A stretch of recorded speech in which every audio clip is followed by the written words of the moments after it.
రక్షకుడైన యేసుక్రీస్తు నామములకే మహిమ ఘనత ప్రభావములు కలుగును గాక. Jesus with has ministries Telugu YouTube channel వీక్షిస్తున్న మీ అందరికీ మా హృదయపూర్వకమైనటువంటి వందనాలు. ప్రియులారా, మా కోసం, మా పరిచర్య కోసం, బైబిల్ క్విజ్ కోసం ప్రార్థన చేస్తున్నారా? ప్రార్థన చేస్తున్నట్లయితే బైబిల్ క్విజ్ విన్నింగ్ వీడియో త్వరగా రావాలి కదండి. దయచేసి ప్రార్థన చేయండి. కొన్ని ఆటంకాలు ఉన్నాయి. మరి ఎవరైనా స్పాన్సర్ చేయాలనుకున్న వారు స్పాన్సర్ చేయండి. మరి ప్రైజెస్ అన్నీ కూడా మరి ఎవరికైతే దేవుడు సిద్ధపాటు చేసి ఉన్నారో వారందరికి కూడా మరి ప్రైజెస్ వచ్చినట్లు, చక్కని కరెక్షన్ కంప్లీట్ అవునట్లు, రాబో VBS క్లాసులు, ఉపవాస కోరికలు ఎన్నో ఉంటాయి. మరి అవన్నీ కూడా చూసుకుంటూ ఈ బైబిల్ క్విజ్ని కండక్ట్ చేయాలి. కాబట్టి మాకు మంచి ఆరోగ్యాల కోసం, మా ప్రయాణాల కోసం ప్రార్థన చేయాలని ప్రభునామములో మనవి చేస్తూ ఈరోజు దేవుడు మనకిస్తున్నటువంటి చక్కని వాగ్దానము చూద్దాం. సామెతల గ్రంథం 9వ అధ్యాయం 11వ వచనం, నా వలన నీకు దీర్ఘాయువు కలుగును. ఎంత గొప్ప మాట అండి. ఇంగ్లీష్లో చూద్దాం. For through me your days will be many. నీ డేస్ అంట చాలా ఎక్కువ చేస్తాడంట దేవుడు. నీకు దీర్ఘాయుష్ని ఇస్తాడంట. ఎందుకు దీర్ఘాయుష్ని ఇస్తాడండి? చాలామంది అర్ధాంతరంగా ఎంతోమంది హఠాత్తు మరణాలు పొందుకుంటున్నారు కదా. ఉదయం వెళ్ళిన వారు సాయంత్రానికి, లేదా ఇప్పుడు వెళ్ళిన వారు 10 నిమిషాల కల్లా అయ్యో ఇలా యాక్సిడెంట్ అయిందండి అని ఎన్నో దుర్వార్తలు మనం వింటున్నాం కదా. కానీ నీకు మాత్రమే ఎందుకు దేవుడు దీర్ఘాయుష్ ఇస్తానంటున్నాడు అంటే, ఆయన పని నీ చేతుల్లో చాలా ఉన్నది. ఆయన చేతిలో నేను ఒక పాత్ర వలె వాడుకోవాలని ఇష్టపడుతున్నాను. ఆయన పని నీకు ఉన్నట్లయితే నీకు ఆయుష్ ఉంటుందండి. నేను ఇది ఖచ్చితంగా చెప్పగలను. దేవుని పని చేయటము, దేవునిలో నువ్వు ఇంకా వాడపడటము, దేవుడు ఇంకా నీ చేత ఏదో చేయించుకోవాలని మరి ఆయన ప్రణాళిక ఉన్నట్లయితే నీ దినములు ఎక్కువ అవుతాయి.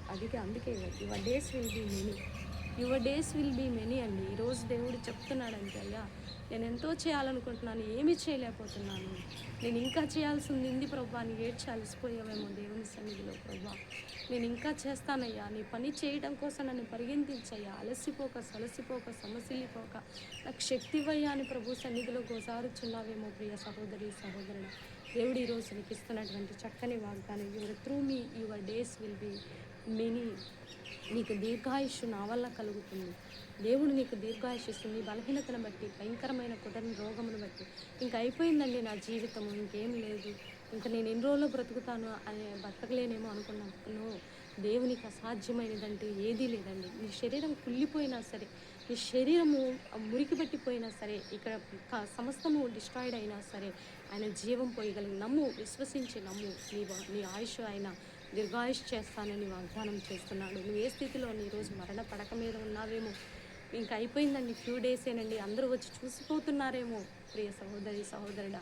దేవుడు ఈరోజు నీకు ఇస్తున్నటువంటి చక్కని వాగ్దానము, నీవు నమ్మినట్లయితే, నీ విశ్వసించినట్లయితే దేవుడు నీ జీవితంలో గొప్ప కార్యం చేస్తాడు. నేను ఇది బలంగా నమ్ముతున్నాను. ఎవరిని బట్టో దేవుడు మాట్లాడుతున్నాడు.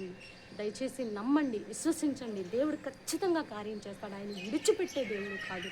చచ్చిన డెడ్ బాడీని, లాజర్ని దేవుడు 4 రోజుల తర్వాత లేపాడండి. మరి ఇది నమ్ముతున్నావా నువ్వు? మరి ఇది నమ్మినప్పుడు నువ్వు ఎందుకు నమ్ము ఖచ్చితంగా. నీ దేవుడు నీకు దీర్ఘాయుష్ని ఇస్తాను, నా వలన నీకు దీర్ఘాయుష్. అంటే నీవు దేవుని చిత్తంలో ఉండి ఆయన ప్రణాళిక ఏదైనా నీ ఎడల ఉన్నట్లయితే నీకు ఆయుష్ వస్తుంది, అంతే. ఇందులో తిరిగే లేదు. దేవుని ఆలోచనని ఎదిరించి నిలబడగలిగిన వారు ఎవ్వరూ ఈ భూమి మీద పరలోకంలో ఎక్కడా లేరు. కాబట్టి ఇది నమ్మండి, విశ్వసించండి, దేవుని కార్యాలు చూడండి. ప్రభునామములో మనం చేస్తూ ప్రార్థన. పరిశుద్ధ మహాగణుడ ఘనమైన తండ్రి, ఎవరైతే మరణ పడకల మీద ఉన్నారో వారు లేవను గాక. వారు లేవాల యేసు నామములో మేము ఆజ్ఞాపిస్తున్నాం. మరణ పడకల మీద ఉన్నవారు లేచి నడుచును గాక. లేవనెత్తయ్యా, నడిపించయ్యా, అద్భుతాలు చేయ. వెంటిలేటర్ మీద ఉన్న వారిని లేపండి. చిన్న బిడ్డల్ని ప్రత్యేకంగా కోట్లు ఖర్చు అవుతాయి అంటూ తండ్రి, తల్లిదండ్రులు అల్లాడిపోతున్న బిడ్డల్ని మీరు జ్ఞాపకంలో ఉంచుకోండి. ఆ బిడ్డలకు సంపూర్ణమైన ఆరోగ్యాలు కలుగునిగాక. ఈ అంశమై మేము ప్రత్యేకంగా ప్రతిదినము ప్రార్థించే కృపను మాకు దయచేయండి. యవ్వనస్తులకు మారు మనసు రక్షణ దయచేయండి. VBS క్లాసులు ఘనంగా జరిపించండి. యవ్వనస్తులు నీ పని కోసం సహకరించే మనసును పుట్టించండి. ఉద్యోగస్తులు, వ్యాపారస్తులు, రకరకాల డిపార్ట్మెంట్స్లో ఉన్న వారంతా నీ పనికి సహకరించాలా. ఆర్థిక ద్వారాలు తీయును కాక, స్పాన్సర్స్ ముందుకు లేచును కాక, బైబిల్ క్విజ్ విన్నింగ్ వీడియో కోసం ప్రజలందరూ కూడా ఏకతాటి మీదకి వచ్చి సహకరించుదురు గాక. భారతదేశాన్ని దీవించండి, తెలుగు రాష్ట్రాలను దీవించండి. యవ్వనస్తులు నాయన నీ సన్నిధిలో యుద్ధములో బలమైన బాణములతో వాడబడే కృపను దయచేయమని, ఈరోజు బర్త్డే వెడ్డింగ్ డే జరుపుకునే బిడ్డలందరినీ దీవించి ఆశీర్వదించమని, మా కుటుంబాన్ని కూడా జ్ఞాపకంలో ఉంచుకోమని యేసయ్య అతి పరిశుద్ధమైన ఉన్నతమైన నామములో అడిగి వేడుకొని పొందుకొని ఉన్నాము తండ్రి. ఆమేన్, ఆమేన్. ప్రియులారా, ఈ వీడియో మీకు నచ్చినట్లయితే లైక్ చేయండి. దేవుని యొక్క మహాకృప మనందరికీ తోడుగా ఉండి నడిపించునుగాక. God bless you. Praise lord.